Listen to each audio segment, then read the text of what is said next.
sekalian, masih belum sampai ya. Insya Allah nanti kalau sudah sehat benar, kita kaji lagi bersama-sama. Karena saya ingatkan, jangan males, jangan bosan. Maulid, ngaji di masjid, ngaji di sini. Karena nanti kalau kita sudah mati, kita nyesel. Sekarang sih nggak berasa apa-apa, saya enak. Padahal nanti kalau sudah mati, firman Allah, walau taro idul mujrimuna mati surusi, Rabbana absalna farjina. Seandainya kamu bisa melihat pada ketika orang-orang yang berdosa menundukkan kepalanya di hadapan Allah, mereka berkata, wahai Tuhan, kami kembalikan kami ke dunia. Untuk apa? Untuk beramal soleh. Selanjutnya saya ingatkan, selain kita aktif membaca maulid di Bali setiap malam Jumat, juga harus aktif pada tiap harinya membaca sholawat kehadapan junjungan kita kanjeng Nabi Abu Muhammad sallallahu alaihi wasallam. Kalau saya banyak-banyak, sehari dapat 1000 baca sholawat kepada Nabi. Tapi kan Pak, kalau baca sholawat 1000 sama dia kan rasanya malas. Supaya tidak malas, kita harus selalu ingat, jangan sampai kita masuk dalam kategori orang yang tidak bersyukur atas nikmat. Jangan sampai kita masuk dalam kategori orang yang kufur nikmat. Ya,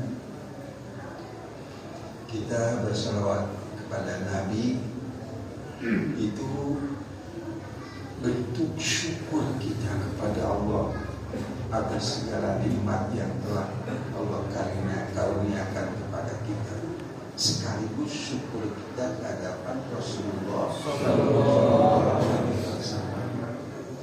Ya,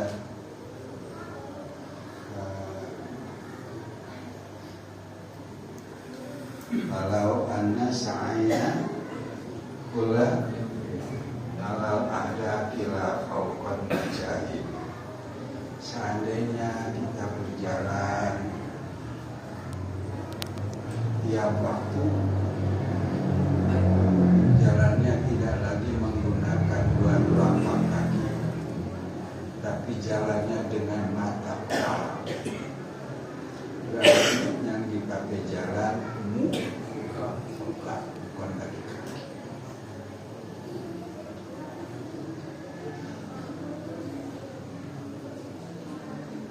La fauqan najain, bukan berjalan di atas punggung unta. Jawaban ini nanti di belakang. Ada lagi syarat yang kedua, walau anna amilna kulla yaumin, seandainya kita melakukan maulid tiap hari untuk kanjeng Nabi Muhammad sallallahu alaihi wasallam, qad kana wajibai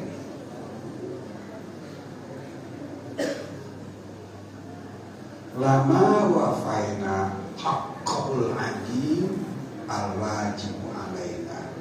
Niscaya apa yang kita lakukan berjalan pakai muka, pakai kelopak mata, tiap hari bikin maulid dengan menelan biaya ratusan juta, itu sungguh tidak akan pernah bisa membayar haknya Rasulullah yang demikian besar yang ada pada kita.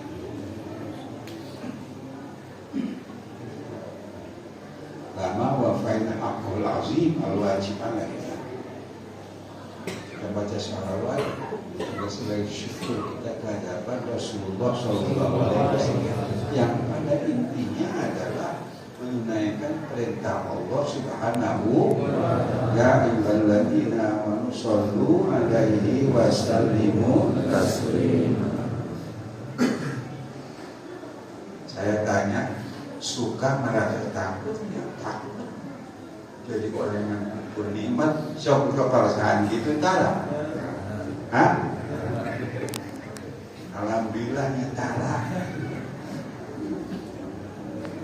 Itu obat untuk kita mau mengerjakan amal yang soleh. Maulidnya tiap harinya baca salawat.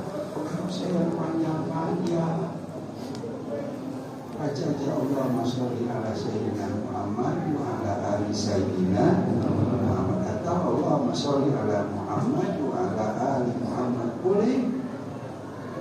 Jangan 1000. Kenapa itu 1000?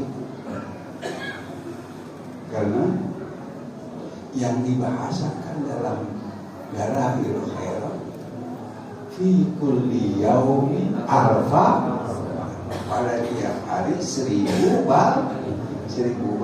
Itu yang apa dibahasakannya. Berarti hitungan 1000 dalam menjazawat ini bukan sembarangan.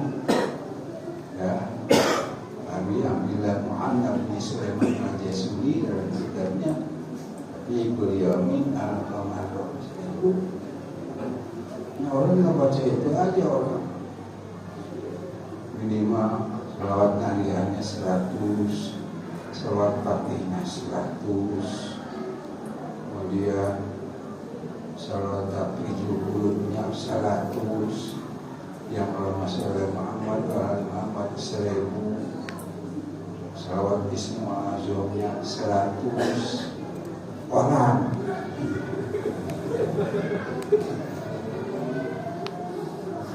Supaya kita nanti tidak menyesal. Ya, maksudnya bukan tidak menyesal,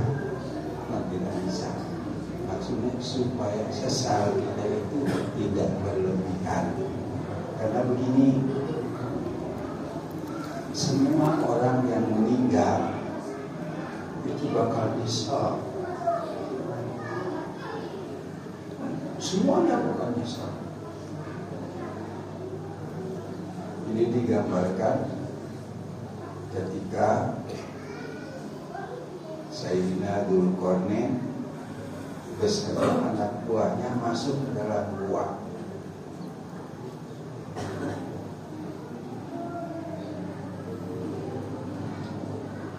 Nyari air kehidupan, ma'ul hayat. Tetapi dengan tidak disengaja Nabi Khadir malah nyemplung ke ma'ul hayat, air kehidupan. Makanya umurnya panjang sampai kayak ini. Kemudian yang lainnya keluar. Maksudnya pas jalan keluar, berasa di kaki terkresek-kresek seperti kerikil. Kata Iskandar di bawah di bawah telapak kaki kita ini, di telapak kaki kita ini ada seperti ini. Silakan kamu ngambil, bawa keluar gua. Oh, belum gelap, belum nggak kelihatan. Bawa keluar gua. Cuma perlu kalian ketahui, orang yang ngambil dan bawa bakal nyesal. Yang bawa sedikit bakal nyesal. Yang bawa banyak bakal nyesal. Yang enggak bawa apalagi semua bakal nyesal.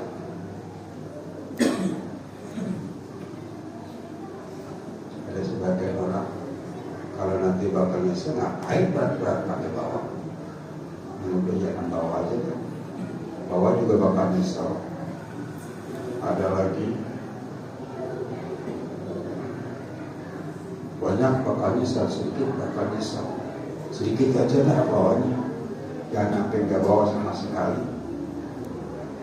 Ada yang lagi bawa banyak, biarin nyesal juga. Mendingan nyesel bawa ketimbang nyesel kagak. Begitu keluar, ternyata itu adalah permata.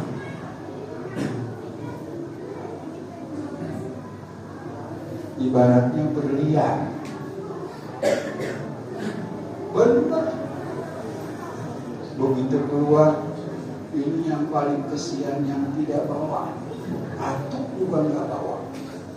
Dia bilang, kenapa gua nggak bawa? Yang sedikit bawa. Kenapa cuma ini bawahnya? Ini barang berharga. Yang banyak juga sama seperti itu. Nanti orang kalau mati itu begitu.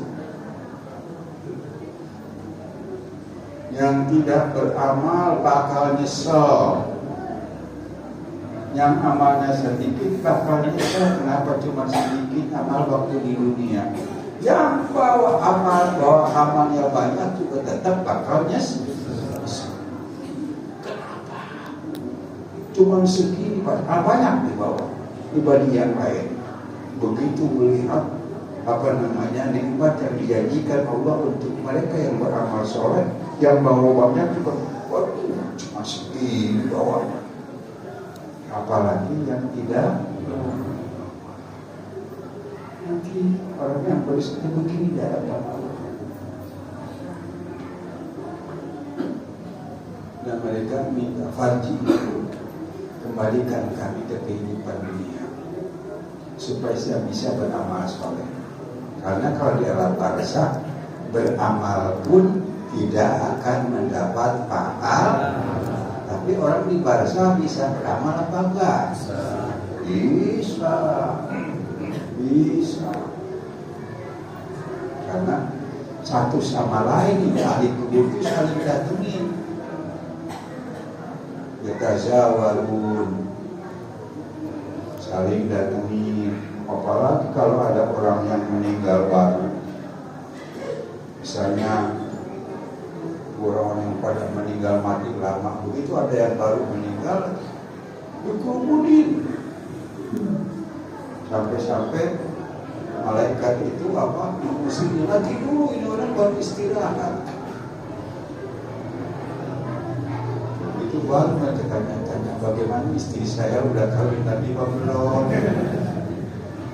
Bahkan dalam hadis ada yang bertanya mengenai Rajul Bait.